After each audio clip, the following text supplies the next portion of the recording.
Good morning, this is Wake Up UK. Our top stories this morning. Are disabled children disruptive in school? Research suggests that children with learning disabilities have problems getting on with classmates. Books have been a part of our cultures for hundreds of years, but are they getting outdated? It's been reported that only a quarter of our children are reading outside of school. And who takes out the bins in your household? Wake Up UK investigates the division of domestic chores in the modern British household. And also, don't forget our weekly fashion roundup with Kirby, who's going to give us some festive fashion tips. Live from ITV Studios, it's 7 a.m. and this is Wake Up UK. Good morning, I'm Lewis Burke. And I'm Alex Summerson. But it's not all about us on Wake Up UK. We care about your thoughts, so contact Zach in the Zone at any point during the show using our Facebook, email and Twitter. Don't forget to use the hashtag WakeUpUK. Now, are disabled children a distraction in school? A recent study suggested that with children with learning difficulties have had trouble getting on with classmates. Wake Up UK investigates.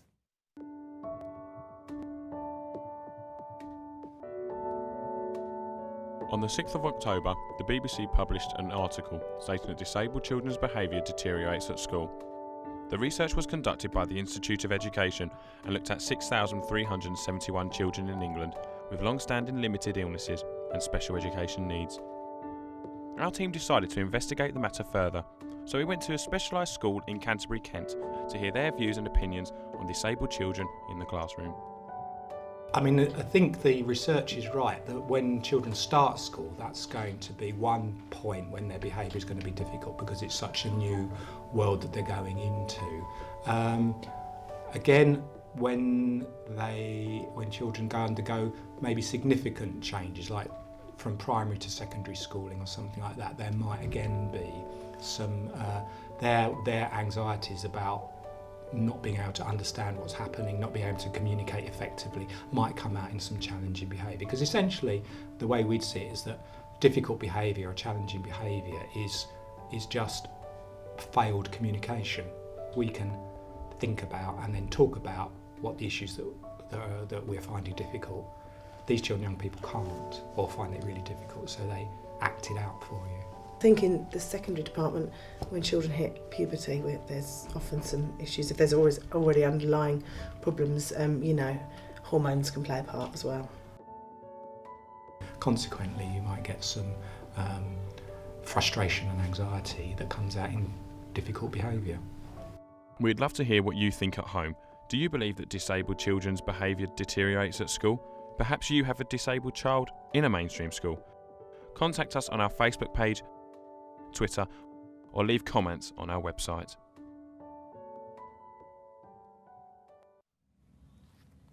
Well, joining us in the studio, we have Siobhan, who is a student with learning difficulties, to tell us her thoughts. So, Siobhan, we understand that you are dyslexic as well as having, a hearing impediment. Yeah, that's true. When did you realise this? What it is, all babies have a hearing test when they're a few months old, and I kept failing one after the other, and they kind of realised that I wasn't just I wasn't falling asleep or whatever, I actually couldn't hear what was going on. Yeah, so does this affect your studies? It does, yeah. I mean, I have to kind of sit near the front in lectures, and when I'm reading for essays and things like that, I have to kind of take double the preparation time, so it does mean that I miss out on sort of the social side of uni compared to a lot of my friends. So back when you were in primary school, how did your teachers deal with it? How did they help you get along? They didn't really, to be honest. There was a lot of she's being lazy, she can't be bothered, it's selective hearing, all kids do it, she's just playing up, she wants attention, all that kind of thing, rather than actually getting to the root of the problem. So do you think teachers have done enough for you over your academic career? It got better for me once I got to university. I think once I got here, everyone kind of started to understand it and things like that. But at school, I had a bit of a terrible time. I was always getting in trouble for something that I couldn't actually help. What about the dyslexia? Were they any better with that? No, it was probably even worse, to be honest. It just went, well, she's obviously not paying attention in class and that's why she's doing badly. And then I get in trouble with my parents for having bad grades. Yeah. So to me, in this situation, it sounds like the teachers are doing more harm than the actual students and children. I think teachers just need to be educated on how to deal with learning difficulties and things like that. If they know how to sort of communicate and how it affects children differently and things like that, they can then help them rather than punishing them. So briefly, from what you just saw, what we just showed about researchers going on, what do you think that could help to making things better? I think just taking a bit more time with students if they need it. You know, if students seem like they're not really grasping things, just sit down with them for 5 minutes. Definitely. Thank you so much. Yes, thank you very much for all of your input, Siobhan. Thank you. Zach, what's going on in the zone? Well, the zone is going crazy with tweets. We've got @SarahHobbs. She says, I worked with disabled children for half my career and they are a delight to work with. @Heidi Porter has said, I think it's a disgrace that these children are not being treated fairly. @Michael Mass has said, children with learning difficulties can be disruptive in class but shouldn't be discriminated. And @Kellen Weir has said, Siobhan has been very inspirational and we've taken to her story. So excellent stuff. But keep your tweets coming in using our Facebook, Twitter or our email. Thanks, Zach. If you'd like any more information on any of the topics raised so far, visit our website itv.com/wakeupuk. We'll be taking a short break now, but when we return, we're giving you the chance to win an amazing prize and we'll be looking at our next hot topic. Is reading still relevant in this day and age? We'll see you soon.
Welcome back. Stay with us because coming up we have our debate. Should men be pitching in more around the house? Also, our weekly fashion tips with Kirby. Now, as promised, here's Zach with your chance to win this week's amazing prize. Would you like to win a car worth over £50,000? It includes 19-inch double-spoke alloy wheels and cruise control. Well, this week we're giving you the chance to do just that. You could win a BMW 435i with red leather interior and steering wheel heating. It's sure to be the ultimate driving machine. For your chance to win this amazing prize, answer the following question. Which classic children's book was written by Anna Sewell? Was it A, White Beauty, B, Black Beauty, or C, Pink Beauty? If you think you know the answer, call 0800 625 456 or text A, B or C to 65545. Calls from BT landlines cost no more than £1.64.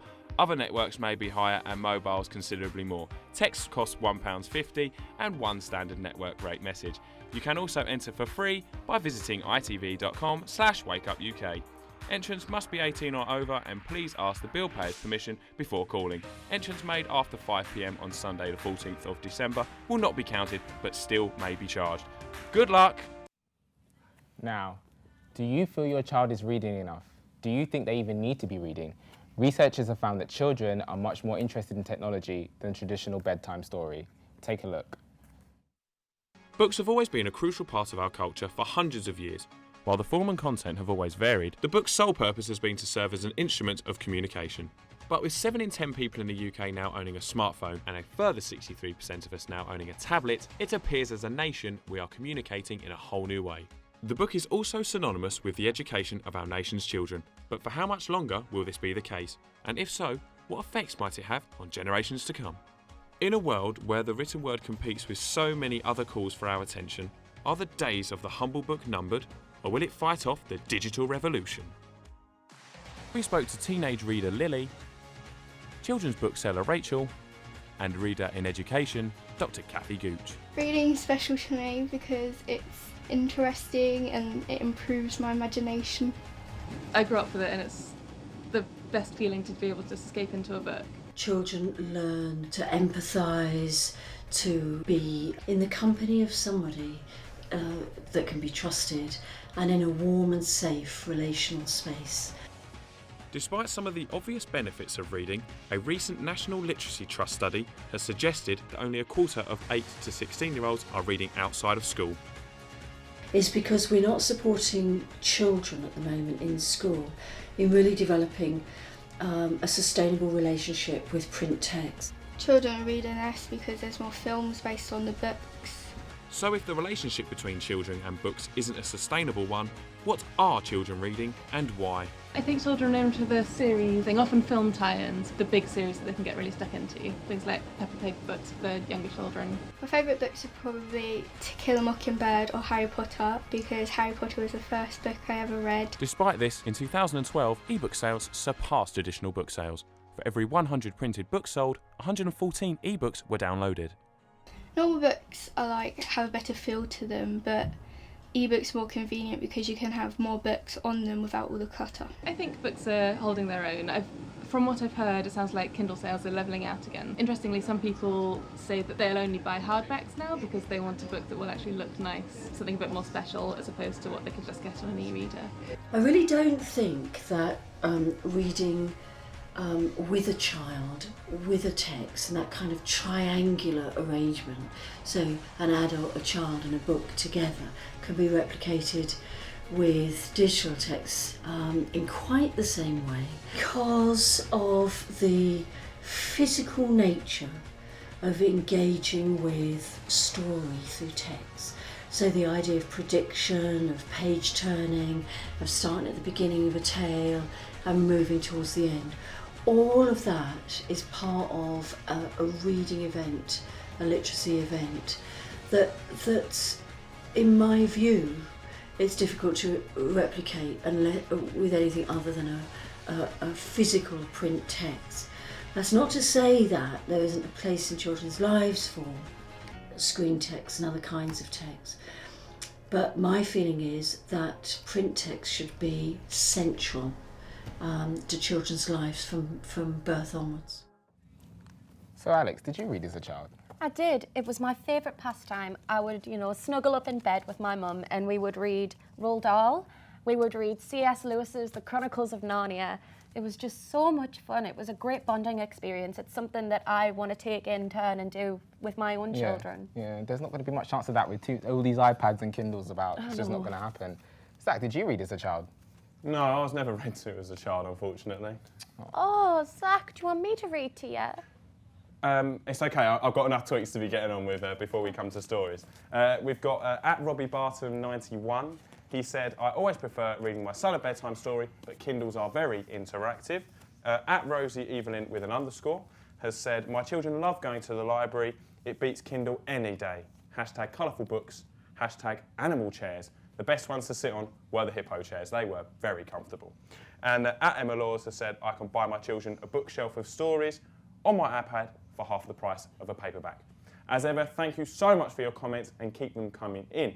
Up next will be our weekly fashion roundup with Kirby, who will be showing us how to look good for less this Christmas. So Kirby has been raiding the rails for some wallet-friendly festive styles. Kirby, what have you got for us today?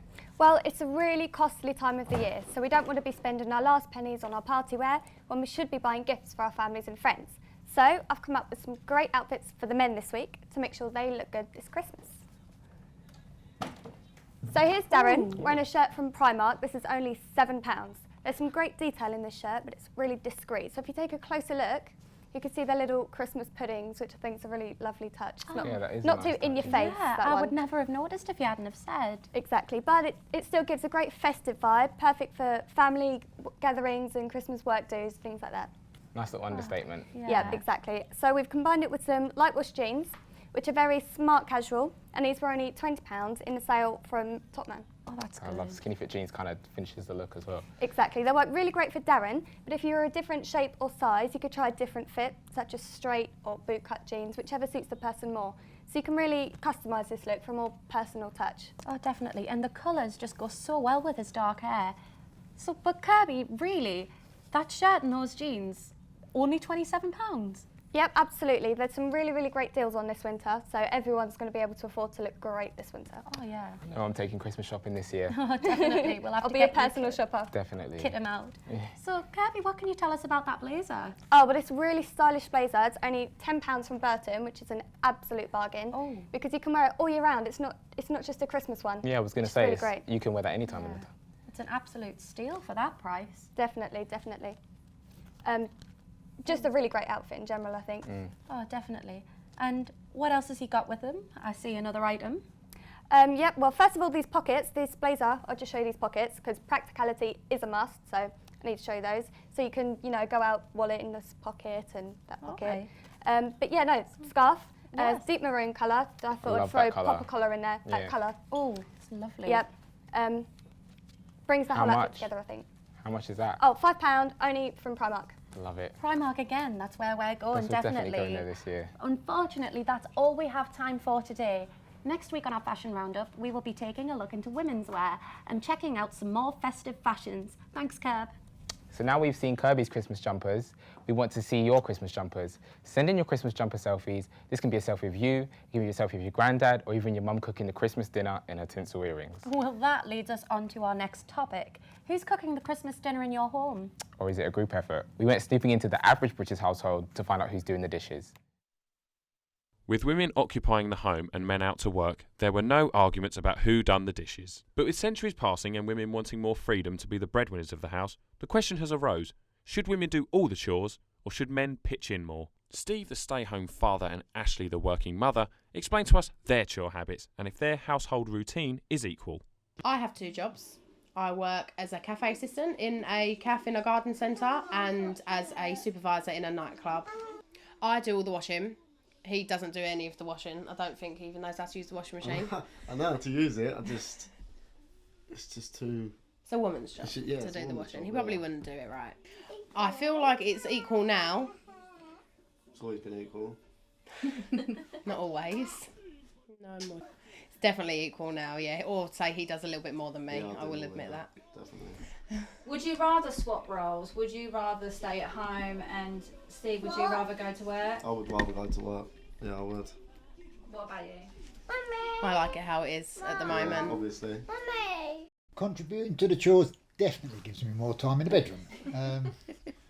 That's a fact, yeah. Whether it improves the performance, that's another matter. In this day and age, it's a little more difficult. If the husband can earn enough, then I think that's brilliant. I think that would be much better for the family environment if Dad went to work and Mum stayed at home. I think she does enough in the house, but the way she does it, that's another matter. Because I'm one of them people that it has to be done a certain way, and sometimes I think you might run the Hoover around. Start to finish on the chores, I can do the housework in 2 hours. Takes me all day Monday. So first of all, I start at the bottom and work to the top. So when it's housework day, it takes me all day. Because I do it properly. I don't think it does put a strain on our marriage, because I do what I can in the time allotted to me. And to be honest, he's really brilliant because he cooks my dinner as well. It seems the modern family's household tasks have changed and that the overall compatibility completely depends what the couple's assumption is. Is this the case in your home? Right, guys, can we stop? Everyone stop in the studio, everyone stop at home and look at Zach. Because I think Kirby's fashion tips have got him in the Christmas spirit. Oh, Zach, where did you get that hideous jumper from? Hideous? This is a beautiful jumper. Do you know what makes it really, really good? It lights up! Zach. How good is that? Kirby should have had our fashion model doing it for us earlier. But I have got some tweets from about those chores VTs. At Mark Ellen, women should always cook. That's their role, isn't it? Hashtag truth hurts. At Paige Jones 25, my partner and I split the chores evenly. We're not in the 50s anymore. And at Jill Beeks, my husband is more than happy to take the household burden as I'm the one who has to work. There will be more tweets very shortly. So, Lewis, do you cook or do you clean when you're at home, or is it shared? Well, I cook because obviously I'm master chef, but I do cook in my Christmas jumper over Christmas, so I can relate to Zach a little bit. Yeah. I have to wear this when I cook the Christmas dinner because if I wash up, I'll most likely get electrocuted because water and electricity doesn't quite mix. Yeah. There's too many currents in the buns as Yeah. well. But there is some wicked jumpers that have been sent to us on Twitter. Here we have Miranda, Helen, Margaret and Tina, and they are doing a sponsored thing, sponsored for charity. As you can see here, the charity pot there, so get donating to that because that is for an excellent cause. And as you can see here, beautiful little squirrels either side.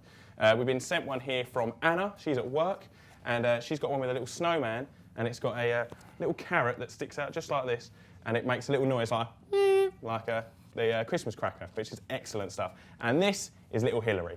Hillary the Chihuahua with a cute Christmas jumper on. My favourite picture of all of it. I absolutely love that. I would have it myself. That's all from me today. Thank you so much for all your comments. And that's all from us this morning. Join us again Monday morning from 7 a.m. Have a good day and a lovely weekend. From all of us and the team, goodbye.